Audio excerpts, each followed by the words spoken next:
Hi everybody, it's John Burke of Burke & Company along with Foster Real Estate Group. And if you follow us on social media or you follow me on social media or our emails, you've probably heard a concept floating around in the back of a lot of the stuff that we've done of a so-called soft landing. And this, as you know, is the idea coming out of the pandemic where somehow we ended up with an overstimulated economy as a result of a lot of stimulus money, as well as extremely low interest rates for a long period of time.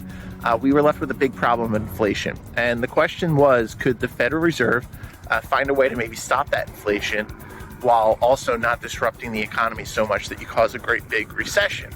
And there were a lot of skeptics, and the jury is still out, but I do want to go on record. I've hinted at a soft landing. It looks like a soft landing. It looks like a soft landing. It looks like a soft landing.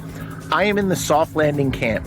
As I look now, the CPI, Consumer Price Index, I think for the month was 3%. That's probably a little low for a couple of reasons. Gas, energy was particularly low. That might end up a little bit higher. But 3% is awfully darn close to the 2% goal. And I do think, the Fed is probably going to continue to stay aggressive, continue to raise interest rates a little bit going into the fall, and get us to that 2% number. And meanwhile, we have the strongest job economy in the history of America. There are more jobs now than there have ever been before.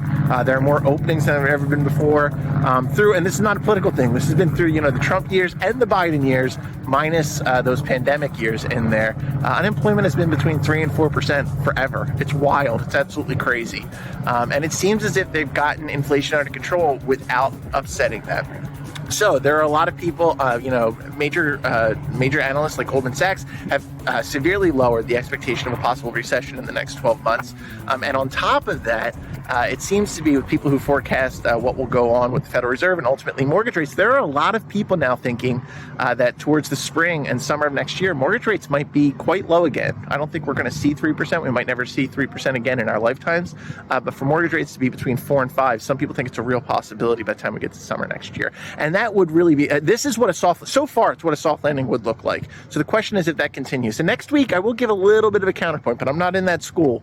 But to me, I'm officially putting myself on the side of I believe that we are sticking a soft landing, and that's good news for everybody. So if you have a different opinion, you can let us know. You can leave it in the comment wherever you're seeing this. YouTube, you can do comments. On our website, you can do comments. And all our social media, you can do comments. We'd love to hear it. And if you want to talk real estate, we're always available. If you have any plans, we want to help you out. So John Burke for Burke & Company along with Foster Real Estate Group, and we'll see you next week.